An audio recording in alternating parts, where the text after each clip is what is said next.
Hi, this is the Hypnotic Quixotic, episode 4. I'm having a conversation with a young gentleman that I met in a patriot group. He is very well versed and passionate about politics, is definitely concerned about what's going on in this country.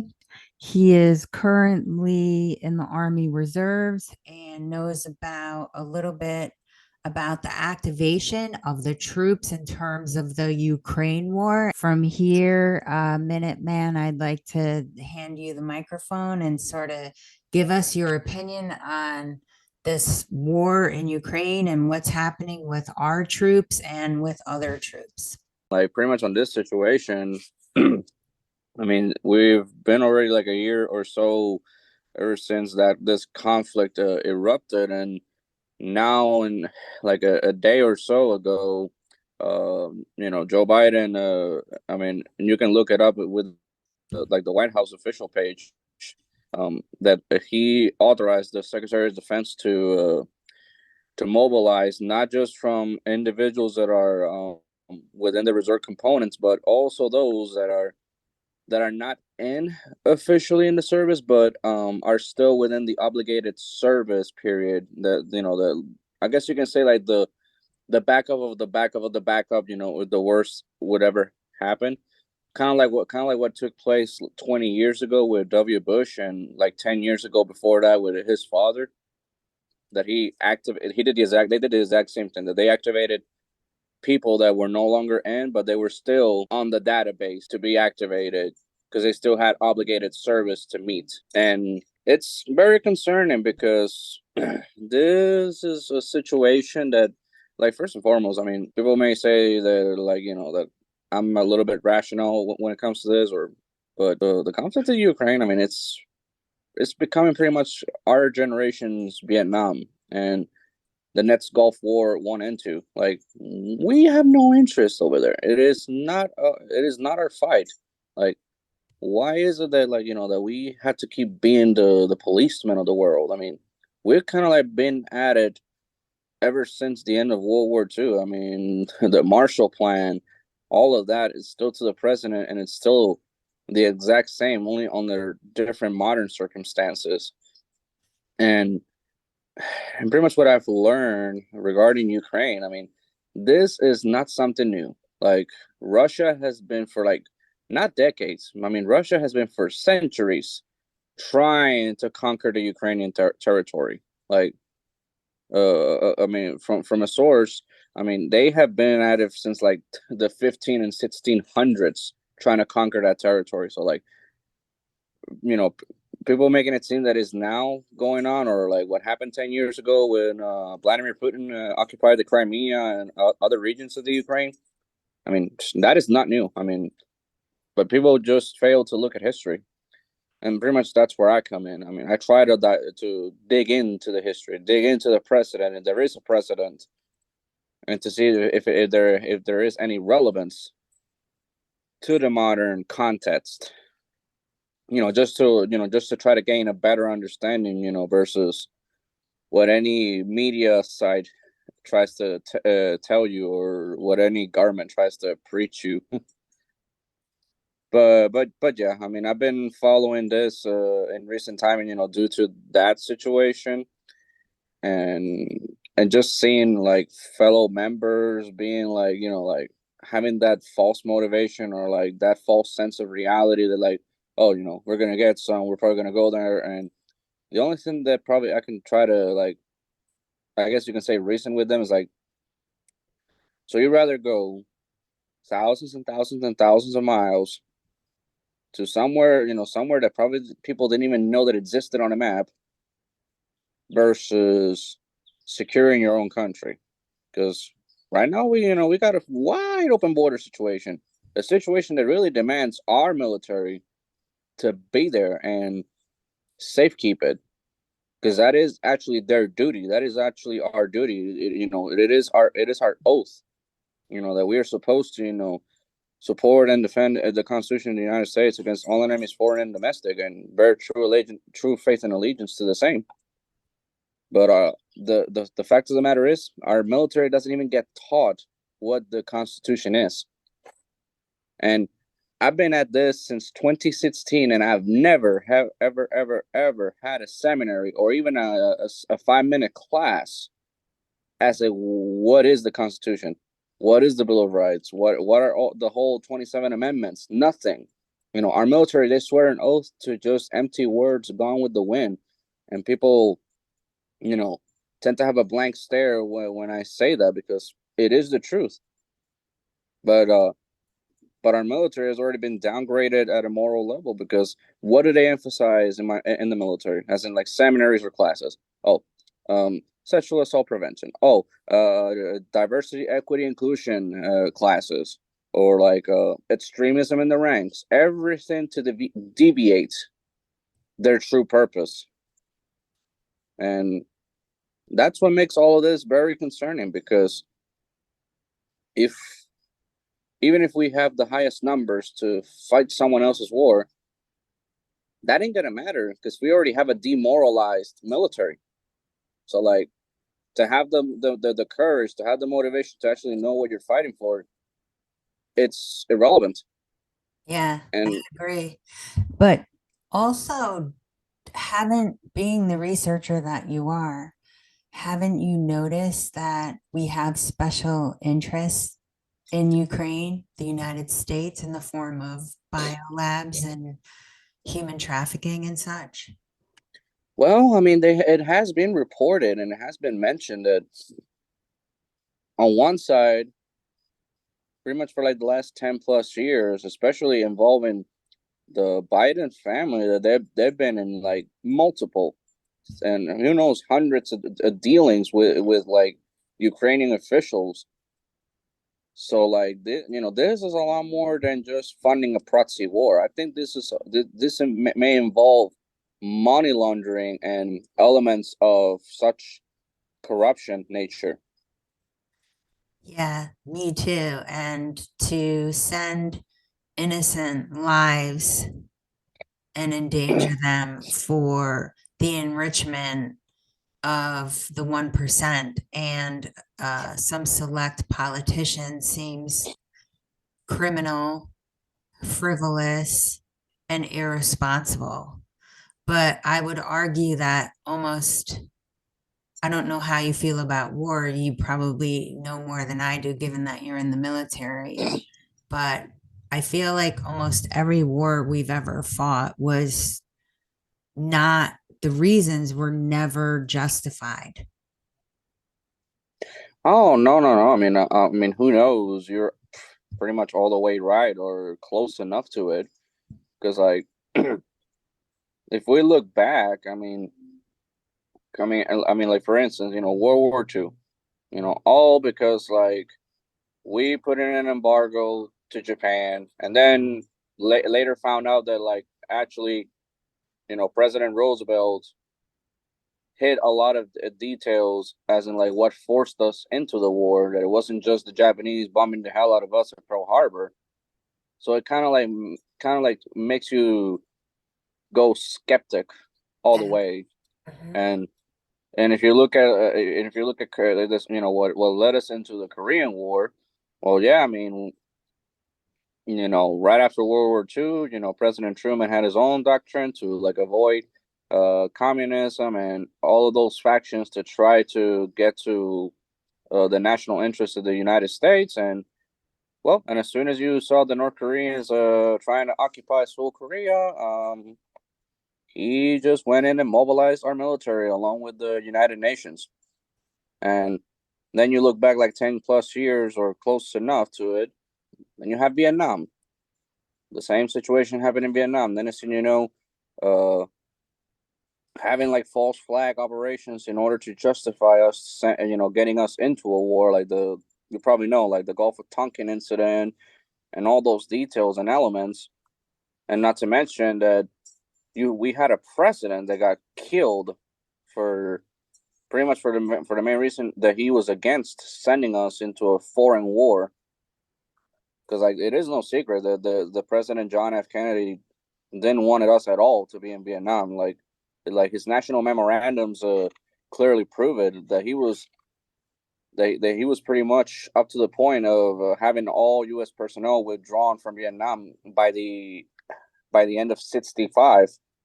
Well, the government made sure that that didn't happen, and that he wasn't even reelected. Wow.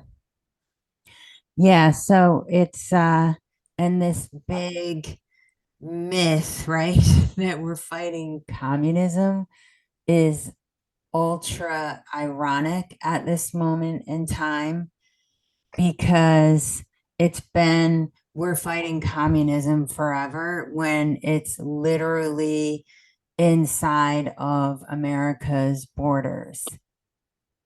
Oh yeah, I mean, It's I believe it was President Reagan that he clearly warned the public that, like, I mean, I'm pretty much gonna try to paraphrase him, but according to him, he mentioned that, like, if fascism ever came to America, it will come disguised in the name of liberalism. Because when you look into it, I mean, like, these people that identify as liberals, they're not even close to what it is to being a classic liberal. I mean, like, if you look into like Milton Friedman and like his philosophy of like the free commerce, and all of that, that is the classic liberalism. What is now defined as being a libertarian. yes.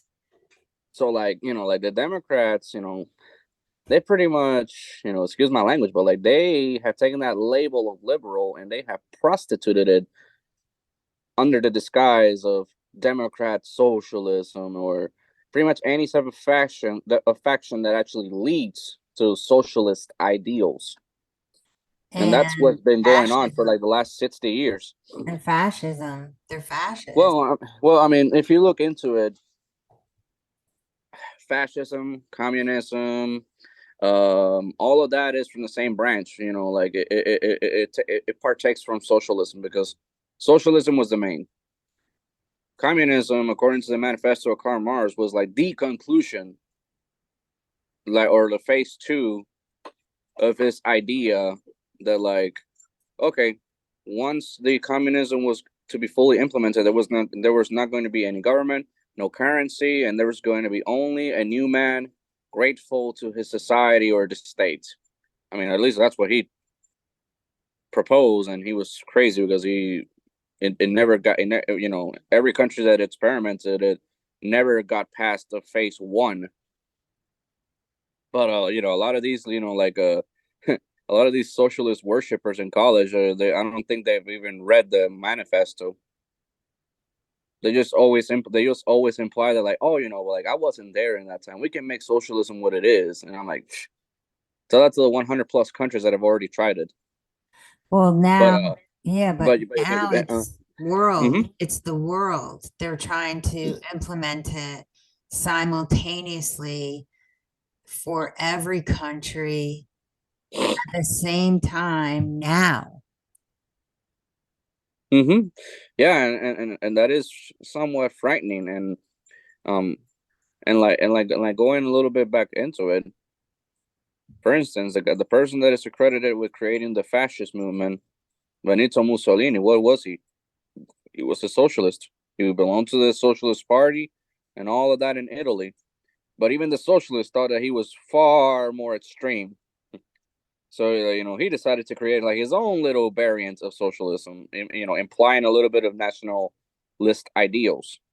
Because, like, that is one thing that the socialist doctrine is against, is like, the socialist does not have a country of their own.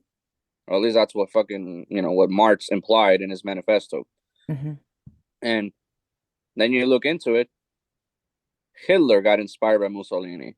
And then Hitler took over the German Workers' Party, and then he renamed it the National Socialist German Workers' Party, pretty much based off Benito Mussolini's nationalist elements with socialism. And then people try to say that, like, oh, Nazis are far right wing lunatics. And I'm like, nope. They come from the exact same element that the socialists on the left did. But it was a convenient part of history to try to switch the Nazis into being alt right wing, which is a clear lie. Right, which is, they're all yeah, the exact same left, because the one thing that they try to defend is like, oh, but Hitler, but Hitler supported the Catholics and whatnot. I'm like, no, no, no. That's what you think that Hitler did, but in reality, Hitler persecuted every single religion in Germany. But the highlight was, those that practice, the Jewish faith. But in reality, Adolf Hitler, he persecuted every single religion in Germany, but much he like was far more China, discreet. much like China does. Exactly. So like what you see right now, like China having concentration camps for like whatever Muslims in certain regions of the country, that is not something new. I mean, Hitler already did it. Stalin did it with the gulags. So like these are all historical elements repeating once again. But people don't like to read, don't like to dig into history. They just prefer the little sugarcoat 5 minute version of the news. Right. And they're just focusing on the cozy words that the WEF use to coerce them into buying into this whole NWO, which Mm-hmm. is sustainability, equality, everybody, we're leaving poverty behind, but they don't go further into realizing what the implications of that are to your soul, your lifestyle, the rest of your life. It's a very soul deadening, purposeless, strange life where everybody, the collective, is parroting the same ideas, wearing the same clothes. Yeah. Imagination becomes eradicated and there is no production. Yeah. So pretty much that's you're pretty much giving a brief description of like what it is the 2030 agenda that the WEF has, and it's no state secret. I mean, it is pretty much public information. Like what it is their intention. Their intention is to try to decrease the human population up to like 500 million Mm-hmm, by 2030, mm-hmm. and pretty much like implement their own little world government. So that's why, who knows, that was part of the reasons why we have in the criminal element in the United States, why they try to, in this case, ever since Donald Trump announced that he was running for president, try to take him out of the equation. And still today, like it's been like 8+ years of constant bombardment. And and I can tell you, like in my 27 years of lifetime, I have never, ever, ever seen an individual being so bombarded like this guy. Like, it's like he's like the main threat to everyone. Like, what is the fear of him? Simple. As soon as he was president, that he went to the UN, I think it was, like he was denouncing, no, the United States is not gonna like succumb to this globalist ideals. Like it's America first, and that pretty much might have like started the fire to try to get him out of the equation, starting with the election. And like, I mean, I'm pretty sure, and I still say it like deep within my mind. I mean, I'm certain that 81 million people did not vote for this other guy. And how do I prove it? The rallies. Every single rally that this guy's had ever since he's been in the Oval Office, you may have like what, maybe 20, 30 people show up. And then you have like a whole multitude showing up just to saying, go F yourself. That kind of tells me something. Yes, it's physical evidence. And that's what And I used when I told everybody that Donald Trump was going to win 2016. And I remember being at a business dinner and stating it very clearly. And they said, "You're crazy." And I said, "Why? Have you seen his rallies?" It's physical oh evidence. no, and I've been to two rallies when I lived in Arizona. Right before I moved up here to Nebraska last year, I went to two rallies, and I can tell you, in every single rally, I probably might have been around a little bit more over 50,000 people on a rough estimate, and that tells you something. I mean, versus, like a candidate that was pretty much in his basement that didn't do nothing, having like probably like 50 people, and that's just me being modest. Out of nowhere, like taking the lead in certain states because they decided to stop the counts. That for me, that's like the initial foul play come the elections because like even I have worked in the polls myself. I worked in the polls here in Lincoln, Nebraska, twice in a row. For like because there was like a recent election a couple of months ago for like the mayor, the city mayor, and I worked the primary polls and then I worked the election, and you're not supposed to stop until you have counted every single voting precinct. That's why you have volunteers. So like there, for me, I see the obvious criminal element, and some people are like, oh no, like we had the COVID, we had this, and I'm like, no, no, no, that's still no excuse. That still does not justify stopping count of votes, and then as soon you have like like 600,000 ballots appear out of the mail versus like not even 3 or 5,000 for Trump. That's a lot of fishiness to me. Well, yeah, because he's in the way of And the agenda. So, yeah, yeah, and like when we look at history, when we look at all these regimes or democratically elected, but like implementing their dictatorial power, what do we look at the first element that always takes place? Gun confiscation. As like we can go back to like the Soviet Union, or we can probably go into like Nazi Germany or fascist Italy. As soon as those guys managed to get into power, the among the first things they did was simple. Let's look in the registry. Whoever has guns, confiscate them, or a buyback, or anything that would involve a gun confiscation. That's how they started. And then, as soon hey, an unarmed citizenry, far more easier to control. That's what Hitler did. That's what Mussolini did. Uh, Lenin and like after the Bolshevik Revolution, that's exactly what took place. Mao Zedong took the guns away. Pol Pot in Cambodia took the guns away. Ho Chi Minh in Vietnam did the same thing. I mean, I can go on. I mean, the pattern was the exact same, and that's what's been trying to happen here in the U.S. for the last 2 years or so.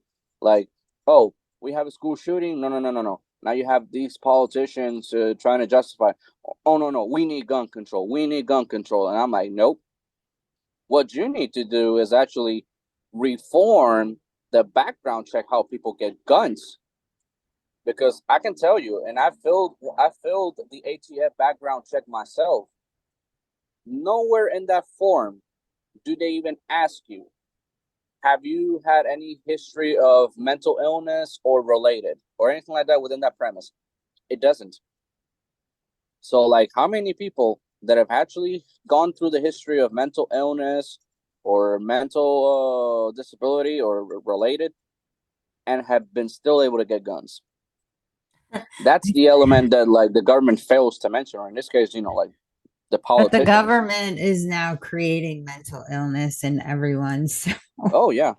Especially my generation, like, because I mean, I'm the last of the millennials, but I've seen like my own generation, I've seen the Gen Z generation. what a mess. I mean, there's a lot of elements to take into this. I mean, even before COVID and during COVID and after COVID, right now we have an over medicated youth problem, but they failed to mention that. I mean, and we have the highest rate of suicides among youth, Yes. far more higher than what it was for Gen X or the boomers and so on and so forth. That is Oh, alarming. well, Very alarming. it slides right into the agenda, right, of eliminating carbon, right? Where the carbon they want to eliminate. So there's a lot of different prongs of the approach in which to lower population numbers, Oh cultural, yeah, especially with the right?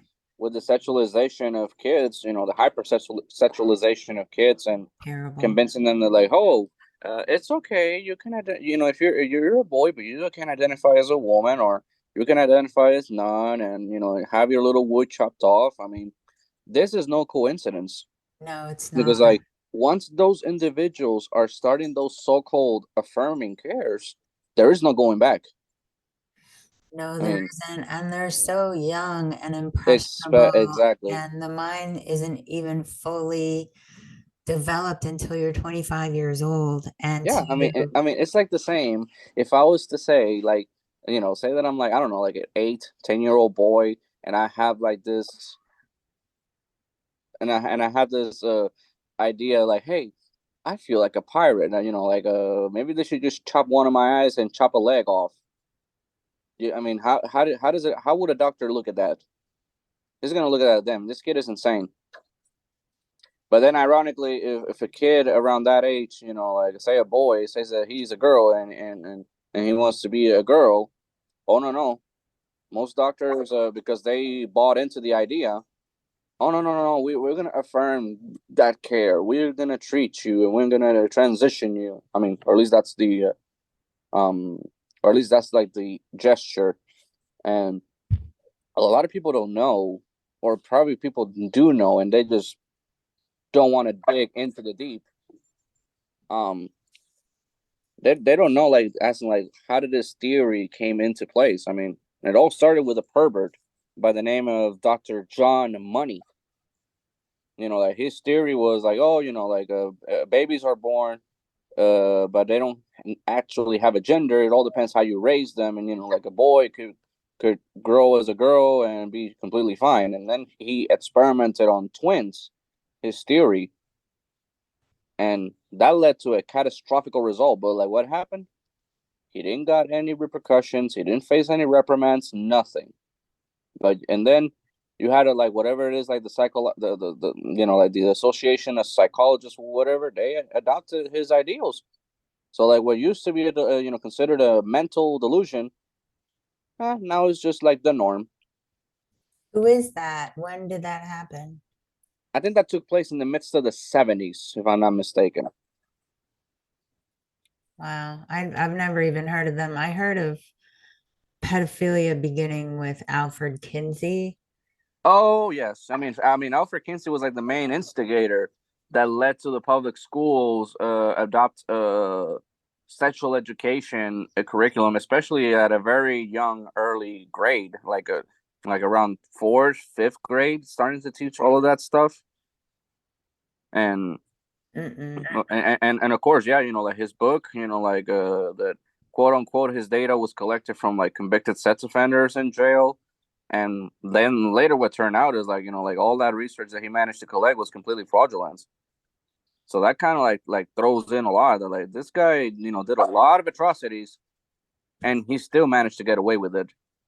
And then he's a revered and respected figure Exactly. in Same which as John Money, because like, even if you look into that other guy, John Money, he's actually revered as like the father of the transgender movement. I think that the government getting involved in culture is the root of the problem in society currently, but that's the only way that you can implement communism and authoritarianism and totalitarianism is by sort of thwarting this cultural Marxism, but using the government and corporations to deliver the message and to Whoa, yeah.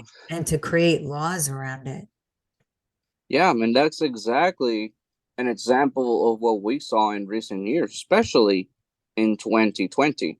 Because, like, for instance, like leading up to the election, um, you had like what are, you know, like the Hunter Biden story, and that took place like a couple weeks after before the election.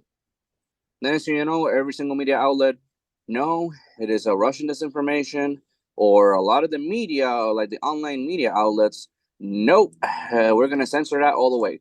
No sharing, no posting, no nothing. So you know, that was a quite a cruel element of interfering in an election, because like even before the 2020 election, in every election cycle, there's always going to be a scandal. There's always going to be an element that one candidate is going to use against the other, and vice versa. I mean, correct me if I'm wrong. Mm-hmm. So, like, that is not something new. Why would the media try to only on this case try to protect that one individual, that one candidate? Because because the media went biased. Like, no, no, no, this is our guy. We have to protect him. And even right now, there is like primary candidates going up against him, but the the party committee, the national party committee of the Democrats, they're like, no, no, no, we're not going to host any debates. Joe Biden, he's going to be our candidate. It doesn't matter. So like, even amongst themselves, like they're like cannibals. They're just trying to eat themselves out of the equation. Yeah. And it's corruption, and it goes against our constitution. It goes against our history in terms of elections. And they're just going to keep whomever they want in there. And when you look at the standards, they lower the bar so terribly for Joe Biden. He is so unpopular, widely unpopular. And you look at these weird video clips on social media of him saying to a kid, "You're a sexy kid. Don't tell your mom I said that." Right? I saw that the other day. And then he's on another trip where he's like physically nuzzling a child. It's so inappropriate. And that there's literal evidence of him showering with his With his daughter. daughter at an inappropriate age. And remember how the media went absolutely berserk and said that Donald Trump wanted to have sex with his daughter, Ivana or Ivanka, I don't know her name, Ivana Trump, because he said that Yeah, I would Ivanka. Yeah, want to because like date. Ivana was his ex-wife. Yeah, I want to, if I could pick the perfect the perfect woman, it would be like my daughter. And then they twisted it and made it into some perversion when we actually have somebody who is so obviously suffers from sexual perversion in the highest office in the land. And his children are engaging in drug abuse. They're both drug addicts. And, you know, the family is just laden with scandal after scandal, and they keep pretending that it That doesn't. nothing is going on. And it's such a gaslight for everybody that has a salient mind and who's intelligent and who can piece a puzzle together and who can clearly see the bias in the media. Yet there's so many millions of people in this country that buy into what the media, the mainstream media, is saying to them, despite these obvious discrepancies. And I personally, as a free thinking individual, cannot wrap my head around it. Oh yeah, and like I can I tell feel you. insulted. I feel insulted every single day. Oh no, and I can tell you, like growing up, where I grew up. Where did you Yeah, I mean, grow like the up? constant. I grew up in Puerto Rico, so far more of a different atmosphere versus living here in the mainland. Why don't you But talk about that a little bit? That would be interesting to know. yeah, but even so, I mean, I still experimented like every single experiment of the Democrat platform on their social policy. I experimented every single one, and by experimented, I mean that I have witnessed it firsthand because it happens there like a daily bread session. Like right now, I mean, if you look into like the statistics in Puerto Rico, you have far more divorces versus marriages. At the national level in the United States, it's like a 50-50 of like, of marriages ending up in divorce. And not to mention the father absence in Puerto Rico, like it's skyrocketed in decades ever since the implementation of the welfare state and being extended to like the fellow citizens that live in Puerto Rico. Yeah, I mean, you have seen all those numbers go way up, especially like looking into the criminal element because like it has been proven, and people will try to dodge this, but at a psychological level, it has been proven, that a child growing up without a father or like a father figure, and in the home, the single mother for the most of the time is not going to be able to handle that burden of like like having the discipline method or like having that that instinct of correcting a simple mistake or like a simple uh element that can actually change the life of the child and avoid any type of repercussion. And what I mean is, like, it has been proven, like when you grow up without a father in the home, you're 9 times more likely to end up poor and commit crimes. Um, no, it's actually the other way around. You're 5 times more likely to end up poor and commit crimes. You're 9 times more likely to drop out of school, and you're 20 times more likely to end up in jail. So, those are very alarming numbers. And I saw that, like by the time I was in senior year in high school, out of like maybe 8 to 10 buddies or acquaintances that I might have had, probably already like 6 to 7 were either in jail or they were already killed because they were affiliated in gangs. because they didn't have that father figure. So they were seeking out that family unit, that Exactly. support. Or their so-called father or whoever so-called raised them wasn't even the best example of a parental figure because they were either drug users or just straight up in jail. So like, and when you take into the equation, like if you being the father, if you're not the one that raises the child, the street will do it. In this case, like the gangs, all of that, all of those elements are going to be the ones to raise your child, and it's not going to be the good result. Your child is going to be another statistic. Right. And that element, I saw it, ever since I was like 10-ish years old, and at least from what I started to be far more aware of my surroundings.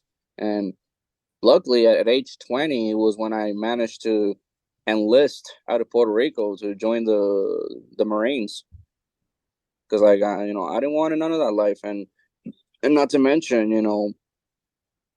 living through like that hardship of college, and like not being sure what you wanted to study, and then seeing people being deceived in with the premise of like, oh, if you don't do college, you're just a loser, you're not going to have any success in life. And well, how many people have either dropped out of college or didn't do college and actually are doing far more better than people that wasted their lives with 4, 5, 6 years in the campus? Yeah. Because look into now. I mean, I did took student loan debt, but you know what I did? I paid it off while I was in the military. I had an short paycheck, so I had to do my budget and I did my managing. And by the time I was out, more specifically, in May of 2020, a couple of weeks before I left, it was when the amnesty went in during the pandemic. And then I checked from like barely 2000 that I still had. As soon as the amnesty went in, and it was a 0% interest rate, it dropped down to like barely 1,500. So I checked my savings and I had enough money and I paid it off right there. And I've been student loan debt free ever since. So I was able to pay my student loan debt. Why are we pushing this rhetoric that like, oh, you being a responsible individual, you have to pay for someone else's economic screw up because they decided to get in debt into college, not even knowing what they were studying for was actually worth the demand. Well, it's all feels like a big Ponzi scheme. Mm-hmm. Anyway, anytime the federal government is involved in any kind of financing of anything for any citizen, there's always far-reaching implications. Oh yeah, I mean that pretty much like like at least in the modern time that goes back to what it was, like putting in like the so-called Affordable Care Act. I mean, pretty much forcing everyone to have like this, to opt in for health insurance or whatever. And if one thing I've learned, and I mean, I'm not an economist, I am none of those. I mean, I just learn and apply everything that I look around in my surroundings, and I try to look at like the historical precedent. But like every time the government tries to interfere in any little basic element of your life, it makes it worse. For instance, healthcare. I have never trusted government healthcare, but I had to use it because I won. Yeah, military. I had to use the TRICARE. Probably it was pretty good, but like as soon as you get out, I mean, what do you get when you opt into Medicare and Medicaid? You probably get the worst doctors, or you get the worst long delayed service, and not to mention they tend to be the worst negotiators on your prescriptions. Instead of like just giving you like the most economic one but good, they give you the worst one but most expensive one. You see the game. You see the game pattern that I'm kind of going with. Yes. So like every time the government tries to interfere, they make it worse. When they say they Yeah. want to battle or solve poverty, Yeah, we're they helping multiply you, it. but it's disingenuous because it's always far worse. And Exactly. now they want to implement that on a world scale. And a lot of people aren't going to survive that. And do you see any way out of this rolling ball down the hill of the NWO? Yeah, I mean, and it is only going to get worse, unless at the economic level, at the cultural level, we start to re-embrace what it means to actually be a citizen of this nation. To have the that national pride. You know, not just be looking at everyone like, oh no, we're just global citizens. Like, no. You can't be meddling into anyone's backyard if you can't even mow the lawn in your own backyard. Right. I mean, that's been my philosophy. Like, if you can't solve your own issues, how the hell can you get involved in other people's issues? Right. And look at the Tedros, whatever his name is, Adnam or whatever, the WEF. Is he like the medical guy there? I think he's Ethiopian. He has an atrocious history of crimes against his own citizens in Ethiopia. How did he step into this position of power for the entire world? Well, very Because simple. Not elected, because like all those no, organizations are completely, like you step in and it's not even that like you step in because you got elected. I mean, but is it's a, anybody elected? Is anybody elected anymore? exactly. I mean that's like the element in which pretty much our possible illusion steps into hand. Because like let's just look at our elections. I mean, we can't even trust our own constitutional process of how we run the country and how we actually start the country. Like once every certain amount of years. In this case, like administration by administration, we can't even trust that process because now we don't even, for the most part, we don't even do what it was to actually count ballots. Now we just have machines doing it, and if those machines break down or get reset or whatever, you're more than likely you're gonna tip the balance and the outcome of an election. Yeah, So at the same exactly. time, we have a technological breakthroughs, but at the same time, we got technological interference against us. Yes, because So machines that it are makes you question online, everything. machines that Hmm. are online are susceptible to hacking.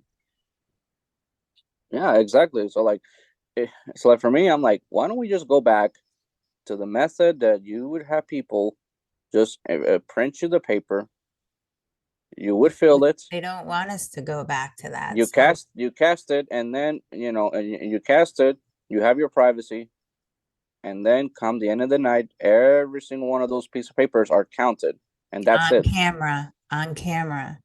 Exactly.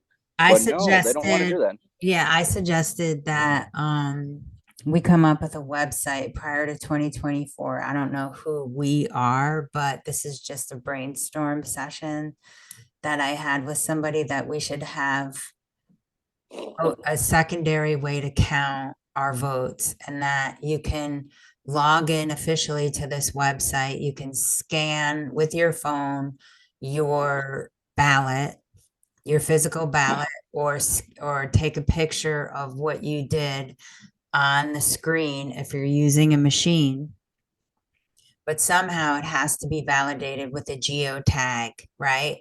And Mm-hmm. um so then we can have another system to lay against their counts to see what the truth is. There needs to be an alternate system that will prove or disprove what their conclusion of the election, because No, and no, and now that you mentioned that, I mean, I can go back when in the 2020 election, I was living in Arizona at the time, and the way that they handled it was a complete disaster. And I'm gonna tell you just like it is.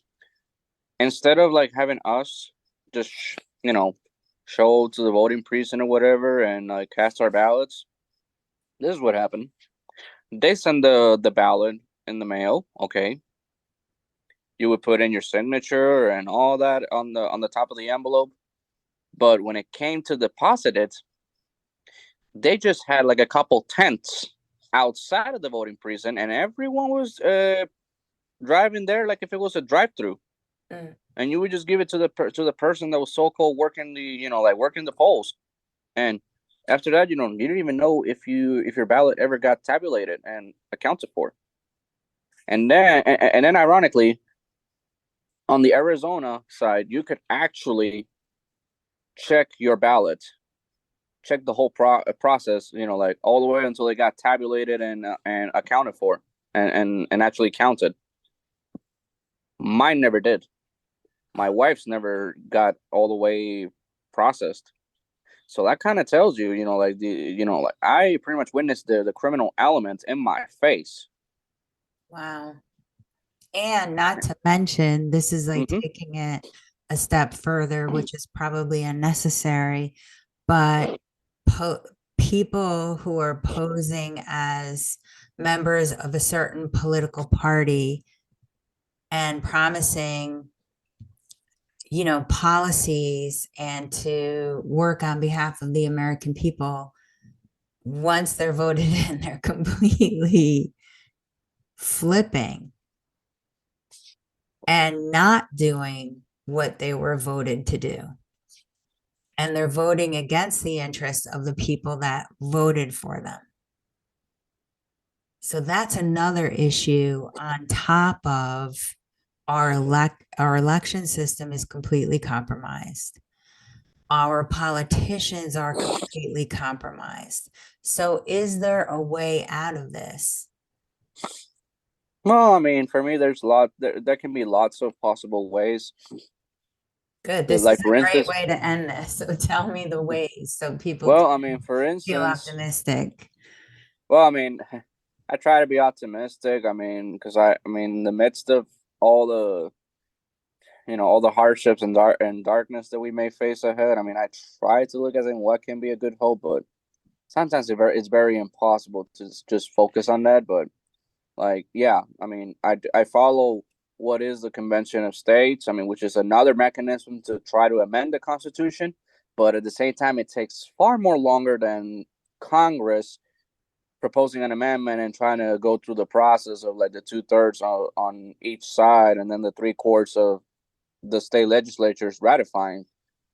And and yeah, I mean, I do believe that like we need to put like the terms that should have been implemented since the beginning for anyone that gets elected into public office. In this case, like the U.S. Congress and Senate. I mean, how many people do we have over there that have been there since pretty much the prohibition and are still there?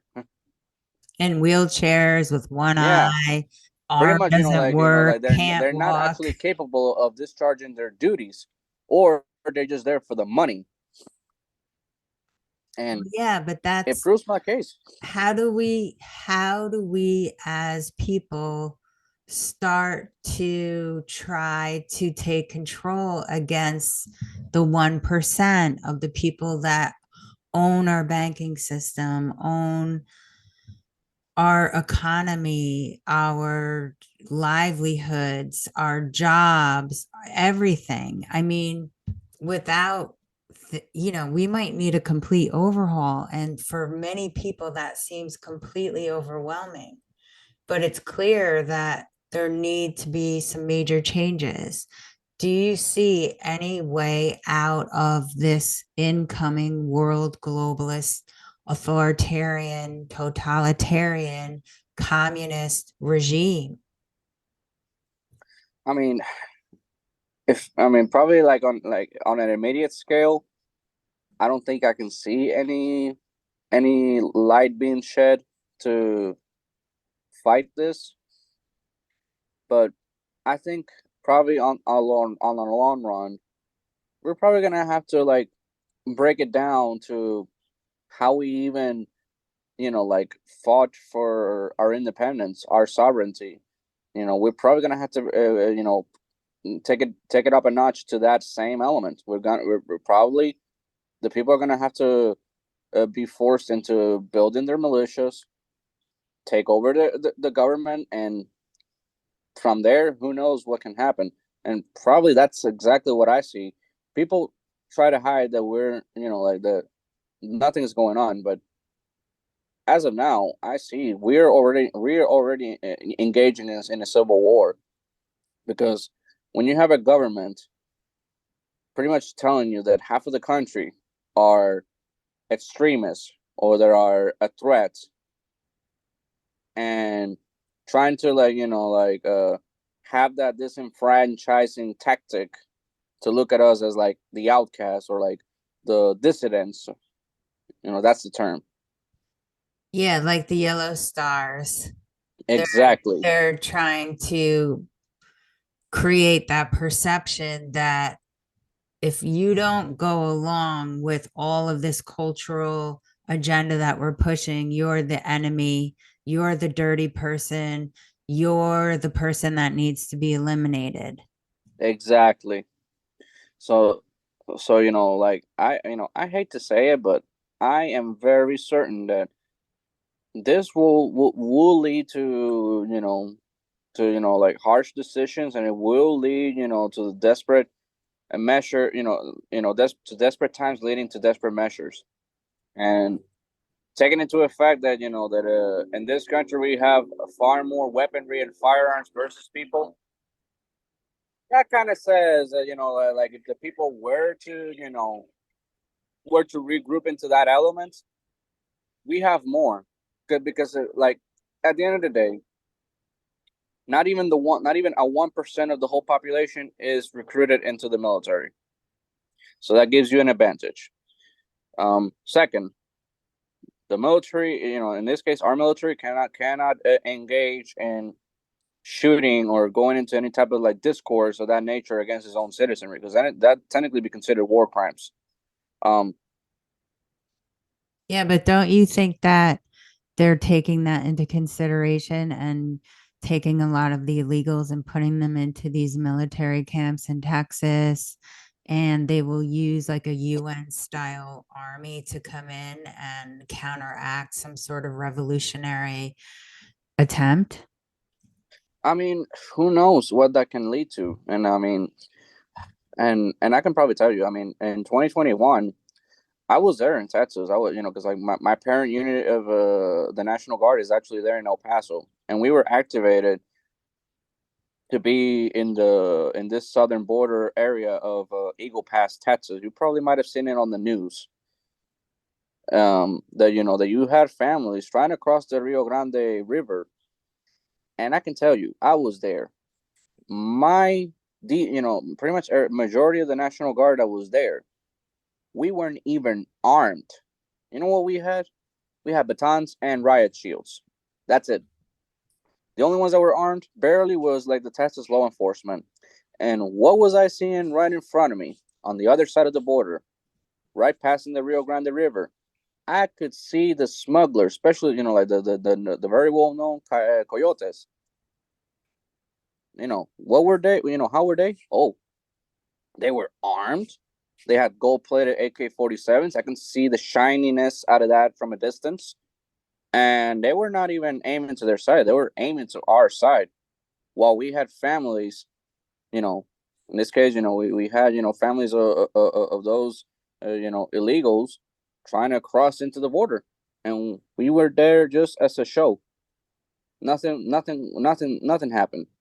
We weren't even allowed to, like, hey, intercept them, detain them, send them back. Oh, Nothing. yeah. So the coyotes are actually running America right now. Exactly. So pretty much, especially at the border points, the coyotes are running the show. Oh no, and I can tell you, what will I can tell you the rules of engagement that we were given. Like, oh no, if they shoot to our side, unless they step into our side of the border, you cannot shoot back. And I questioned that, and I remember that I told that officer as soon as he briefed us. I talked to him in private. I'm like, sir, with all due respect, I'm gonna tell you this is right now. I don't give a horse shit if I cause an international incident or whatever you define it. If a goddamn smuggler shoots into my side, if I see even a flash of a bullet, I'm just gonna aim to that. I'm just gonna aim in the angle, and I'm gonna go for the head. Simple, because like that's how the rules of engagement go. And Technically, those, you're supposed to be. yeah, the You rules don't don't fight make until you're fired sense. upon. They don't make sense. Oh no, Okay. no. The rules of engagement that they put in, especially for the border situation, it really doesn't make sense. You're pretty much setting up the rules and boundaries, but on the other side's favor. Mm-hmm. So Yeah. And it's like endangering so many people, and it's a Mhm. money making Ponzi scheme, and our elected officials, I would say, are getting kickbacks from it. And Exactly. So yeah, and so like how I else look can into you this. reason it? How else can you reason it? There isn't any other way. That's how that's how you actually have to reason it and come to the conclusion. I mean, like that our military, from like the National Guard component to the reserves and the active duty component, is completely compromised.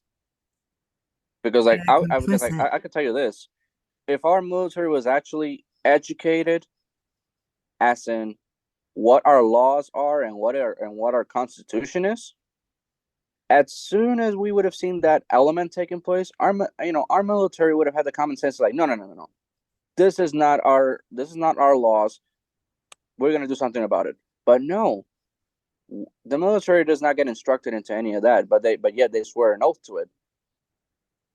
So You see weird. what I'm getting Yeah. at? Yes, I do. So Yes, like I do. like our military just gets trained to follow orders blindly. Yes. The very same way that people followed these weird protocols blindly in 2020 and 2021 without questioning Exactly. anything. And when that happens, a lot of atrocities are abound. They abound and multiply. And unfortunately, a lot of people suffer. So, the one good note, I guess we can end it on, is that the actual revolution, a bunch of ragtag guys won, right? Mm-hmm. Way back when. Am I right? Mm-hmm. So maybe we have those few ragtag guys in modern society that have that Well, passion and that grit and the humanity and the moral uh, desire to save women and children and the world. Because if America doesn't fight back, then the whole world suffers.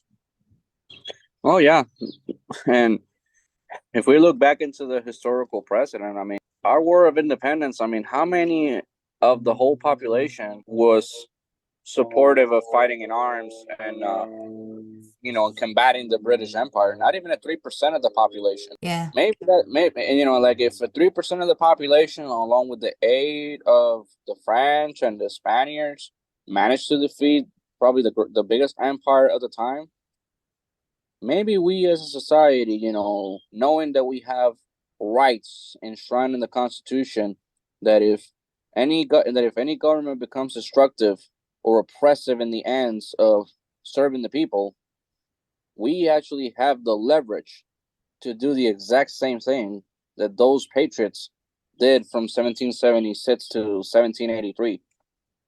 Well, and they're right on the brink of Exactly. signing, basically lighting the Constitution on fire and giving the UN and the WEF control of our population should they deem another pandemic is upon us. And of course, they're the ultimate authority on whether or not it's a pandemic, even if it is, even if it isn't. Oh yeah, and All of and the like pandemics in the history of the world have been suspect as well, but that's a whole different rabbit hole. oh yeah, I mean we can go back to like like the bubonic plague and all those different pandemics from centuries of old, and even like even if you look into the element, okay, man-made, not man-made pandemic, it's still a pandemic. It only has one main purpose: to weed out the weak. Simple. Because Well, like those that may not yeah, have the best to immunological, eliminate, yeah, yeah. eliminate population, Mm-hmm. and it's not, you would think that they would want to eliminate the strong. In this That's case, the they're trying to ironic like actually point. eliminate the strong. Yeah, that's the irony in all of this is that Yeah, because like I don't you're think they already care. eliminated. Yeah, Mm-hmm. I don't think they care who they eliminate as long as they eliminate. I think that they actually care who they eliminate in this case by demoralizing, emasculating the man and his role of providing and being the sole strong head figure to take care of the family and all that. Because when you look into all this, yeah, you're convincing boys that they can be girls. You're emasculating them, like to like be open about their feelings instead of having them actually develop their character, develop their actually intended role according to nature. Well, You're actually gonna you're also gonna create LBJ taking them out of the home. Also, exactly. this mystery injection, like taking out all these young, healthy athletes that are of childbearing age. I mean, you can really come to some really real conclusions that aren't conspiracies. All you have to do is look at data and look at evidence right in front of your eyes and see that there's a larger picture, there's a larger plan, and it can't be implemented overnight because you just don't walk people into the fire. Oh no, you just gotta lure. You just gotta make it a generational passing. Yeah. Because like, let's put it this way. We can actually make this into a comparison where I'm from. Like pretty much every single political party over there right now, they may claim that they're different ideologically speaking. The only thing that makes them different is like what status option they prefer for Puerto Rico in the future. Is if it's either independence or statehood or the status quo. But on public political or like public policy, they're the exact same thing. They follow the Democrat Party when it comes to that. All they favor is more and more and more taxes, making sure that the citizenry over there does not live within like the reasonable cost of living as the cost of living goes up and up and up. They incentivize mothers to be single. They incentivize father absence in the home. They incentivize the ghettos We're to be doing the it ghettos. worldwide. It's worldwide.